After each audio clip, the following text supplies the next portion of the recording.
കൂടിയും ചേർത്തിട്ടാണ് ഈ ദോശ റെഡിയാക്കിയിട്ട് എടുക്കുന്നത്. ഈ ദോശ നല്ല സോഫ്റ്റ് ആയിട്ടിരിക്കും. സാധാരണ ദോശയൊക്കെ നമ്മൾ ചിലപ്പോൾ ഉണ്ടാക്കുമ്പോൾ നല്ല ക്രിസ്പി ആയിട്ടുള്ള ദോശ ഉണ്ടാക്കില്ലേ, പക്ഷെ ഇത് അങ്ങനത്തെ ക്രിസ്പി ആയിട്ടുള്ള ദോശയല്ല കേട്ടോ. പിന്നെ ഈ ദോശ കഴിക്കാൻ വേണ്ടിയിട്ട് കറി അല്ലെങ്കിൽ ചട്നി ഒന്നും ആവശ്യമില്ല, വെറുതെ തന്നെ കഴിക്കാനാണെങ്കിലും നല്ല ടേസ്റ്റ് ഉണ്ടാവും. അപ്പോൾ വീഡിയോ നിങ്ങൾക്ക് ഇഷ്ടമാണെന്ന് വെച്ചിട്ടുണ്ടെങ്കിൽ വീഡിയോയുടെ ഇടയിൽ ലൈക്ക് ചെയ്യുക, കമൻറ്റ്സ് ചെയ്യുക, പിന്നെ നിങ്ങളുടെ ഫ്രണ്ട്സിനും ഷെയർ ചെയ്യാൻ വേണ്ടിയിട്ട് മറക്കരുത്. അപ്പോൾ ഈ നമുക്ക് ഒട്ടും സമയം കളയാണ്ട് തന്നെ നമ്മുടെ ദോശ റെഡിയാക്കിയിട്ട് എടുക്കാം. റെഡിയാക്കാൻ വേണ്ട സാധനങ്ങൾ എന്തൊക്കെയാണെന്ന് നോക്കാം. അപ്പോൾ ഞാനിവിടെ 2 തരത്തിലുള്ള പൊടി എടുത്തിട്ടുണ്ട്. അരിപ്പൊടി എടുത്തിട്ടുണ്ട്, റവ എടുത്തിട്ടുണ്ട്. അരിപ്പൊടി നിങ്ങൾ എടുക്കുമ്പോൾ വറുത്ത അരിപ്പൊടി ആയിരുന്നാലും കുഴപ്പമില്ല, വറുക്കാത്ത അരിപ്പൊടി ആയിരുന്നാലും കുഴപ്പമില്ല.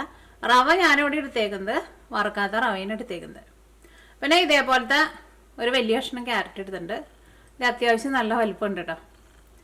പിന്നെ ഇതേപോലത്തെ ഒരു ചെറിയ കഷ്ണം സവോള എടുത്തിട്ടുണ്ട്.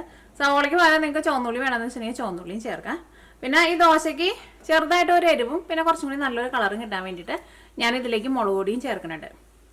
അപ്പോൾ ഞാനിവിടെ ചേർക്കുന്ന മുളക് പൊടി കാശ്മീരി മുളക് പൊടിയാണ്. അപ്പോൾ നല്ല കളർ ഉണ്ടാവും, പക്ഷേ എരിവ് അധികം ഉണ്ടാവില്ല. അപ്പോൾ നിങ്ങൾക്ക് എരിവ് കുറച്ചും കൂടി നന്നായിട്ട് വേണമെന്ന് വെച്ചിട്ടുണ്ടെങ്കിൽ സാധാരണ മുളക് പൊടിയും കൂടിയിട്ട് മിക്സ് ചെയ്യാം. പിന്നെ ഞാനിവിടെ 2 പിടി തേങ്ങ എടുത്തിട്ടുണ്ട്. അപ്പോൾ ഇത്രയ്ക്ക് സാധനങ്ങൾ മാത്രമേ നമുക്കിത് റെഡിയാക്കാൻ വേണ്ടിയിട്ട് ആവശ്യമുള്ളൂ, വളരെ കുറച്ച് സാധനങ്ങൾ ആവശ്യമുള്ളൂ. ഫസ്റ്റ് എന്ത് ചെയ്യണമെന്ന് വെച്ചിട്ടുണ്ടെങ്കിൽ ഈ ക്യാരറ്റും സവോളയും പിന്നെ തേങ്ങയും കൂടിയിട്ട് ആവശ്യത്തിന് വെള്ളം ഒഴിച്ചിട്ട് നല്ല പേസ്റ്റ് പോലെ അരച്ചിട്ടെടുക്കുക. അപ്പോൾ അതിന് വേണ്ടിയിട്ട് ഒരു മിക്സിയുടെ ജാർ എടുക്കുക.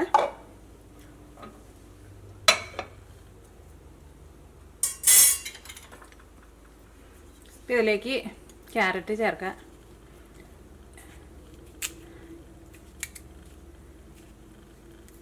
ഈ കത്തി കേട്ടോ കഴിഞ്ഞ ദിവസം അലീനയുടെയും പിന്നെ നീനയുടെയും ഒരു കുക്കിംഗ് കോമ്പറ്റീഷൻ വെച്ചിട്ടുണ്ടായിരുന്നില്ല. അതിനകത്ത് അലീന എടുത്തിരുന്ന അല്ല നീന എടുത്തിരുന്ന കത്തി കേട്ടോ. അത് ചിലരുടെ പറയണ്ടായിരുന്നു നീനയുടെ കത്തിക്ക് മൂർച്ചയില്ലെന്ന്, പക്ഷേ ഇത് നല്ല മൂർച്ചയുള്ള കത്തി കേട്ടോ.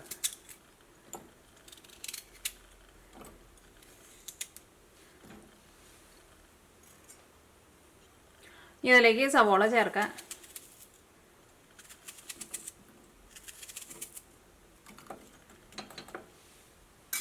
ഇത് ഞാനൊന്ന് കറക്കിയെടുക്കട്ടെ, അത് കഴിഞ്ഞിട്ട് ഇതിലേക്ക് തേങ്ങ ചേർക്കാം. കാരണം അല്ലെങ്കിൽ ഇതിനകത്ത് സ്ഥലം ഉണ്ടാവില്ല ചേർക്കാൻ വേണ്ടിയിട്ട്. അപ്പോൾ അത് കറക്കിയെടുത്തിട്ടുണ്ട്. ഇതിലേക്ക് 2 പിടി തേങ്ങ ചേർക്കാം. ഇതൊരു ചെറിയ തേങ്ങയുടെ ഒരു 1/4 ഭാഗം ഉണ്ട് കേട്ടോ. ഇതിലേക്ക് ആവശ്യത്തിന് വെള്ളം ഒഴിച്ചിട്ട് ഇത് എല്ലാം കൂടിയിട്ട് നല്ല പേസ്റ്റ് പോലെ അരച്ചിട്ടെടുക്കുക. അപ്പോൾ നമ്മൾ ഒഴിക്കുന്ന വെള്ളം നല്ല തണുത്ത വെള്ളമെന്ന് വെച്ചിട്ടുണ്ടെങ്കിൽ വെള്ളം പതുക്കെ ഒന്ന് ചൂടാക്കിയിട്ട് ഒഴിച്ചോ, അല്ലെങ്കിൽ തേങ്ങ നമുക്ക് ശരിക്കും അരഞ്ഞു കിട്ടില്ല. ഇതിലേക്ക് വെള്ളം ചേർക്കട്ടെ.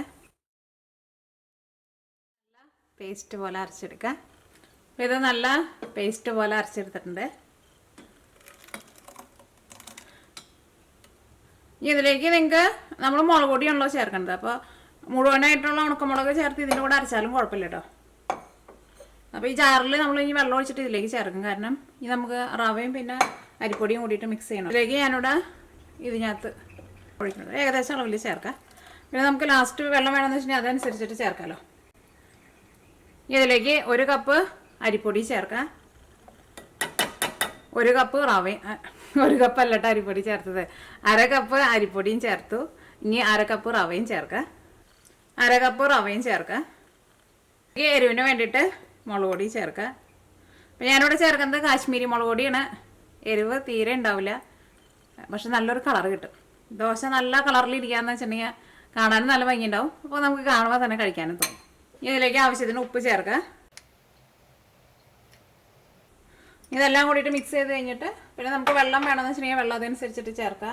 ഉപ്പ് വേണമെന്ന് വെച്ചിട്ടുണ്ടെങ്കിൽ അതനുസരിച്ചിട്ട് ചേർക്കുക. എൻ്റെ സ്പൂണൊക്കെ നോക്കണം, ഞാനവിടെ കൊണ്ടുവന്ന് വെച്ചാൽ ഓക്കെ കിട്ടി. ഇതെല്ലാം കൂടിയിട്ട് മിക്സ് ചെയ്യട്ടെ.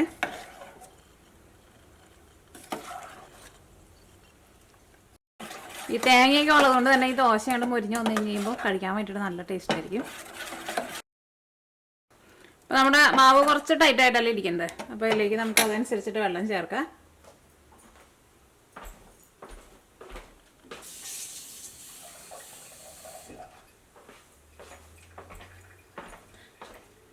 കുറച്ചും കൂടി വെള്ളം ചേർക്കട്ടെ.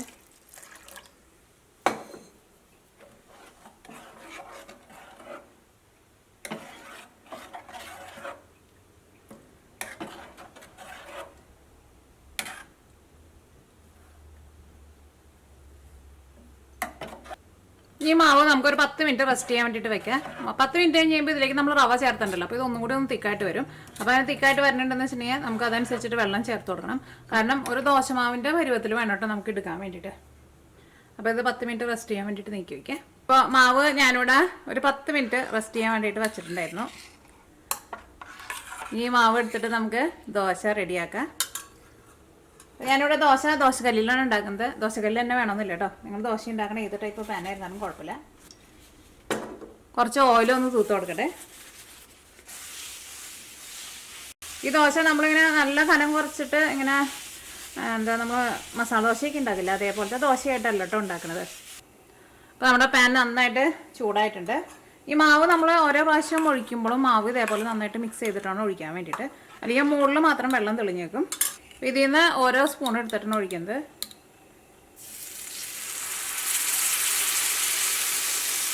അതിപ്പോൾ ഒന്ന് പരത്തി കൊടുക്കുക.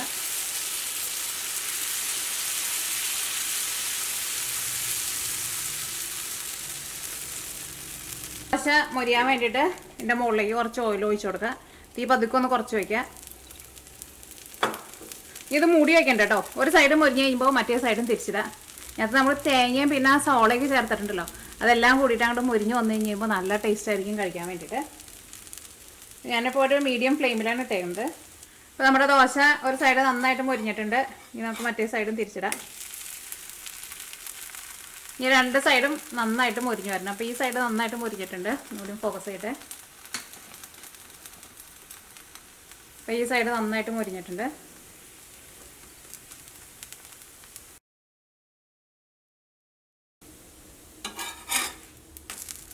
നമ്മുടെ ദോശ രണ്ട് സൈഡ് നന്നായിട്ട് മുരിഞ്ഞിട്ടുണ്ട്.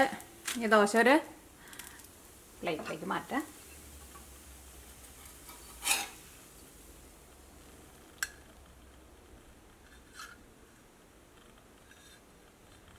ചൂടോട് കൂടിയിട്ട് എടുത്ത് കഴിച്ചോ. അപ്പോൾ ഈ ബാക്കിയുള്ള ദോശയും ഇതേപോലെ തന്നെ റെഡിയാക്കിയിട്ട് എടുക്കുക.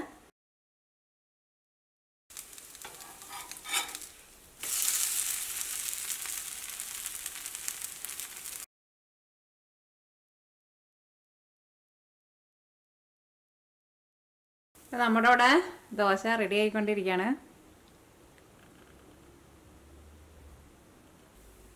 അപ്പോൾ നമ്മുടെ ലാസ്റ്റ് ദോശയും റെഡി ആയിട്ടുണ്ട്.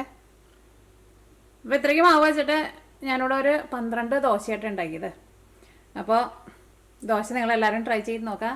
ഇത് വെറുതേനും കഴിക്കാം കേട്ടോ. ഇതിലേക്ക് ചട്നി അല്ലെങ്കിൽ കറി ഒന്നും വേണമെന്നില്ല. വെറുതേനെ കഴിക്കാനാണെങ്കിലും നല്ല ടേസ്റ്റ് ഉണ്ടാവും. അല്ലെങ്കിൽ നമ്മൾ തേങ്ങയും പിന്നെ സവോളയൊക്കെ ചേർത്തിട്ടുണ്ടല്ലോ, അതെല്ലാം കൂടിയിട്ടാണ് മുരിഞ്ഞ് വന്നു കഴിഞ്ഞപ്പോൾ നല്ല ടേസ്റ്റ് ഉണ്ട് കഴിക്കാൻ വേണ്ടിയിട്ട്. അപ്പോൾ നിങ്ങളെല്ലാവരും ട്രൈ ചെയ്ത് നോക്കാം. ട്രൈ ചെയ്ത് നോക്കിയിട്ട് ഫീഡ്ബാക്ക് പറയാൻ മറക്കരുത്. അപ്പോൾ ഇനി നമുക്ക് നാളെ വേറൊരു പുതിയ റെസിപ്പി ആയിട്ട് വരാം.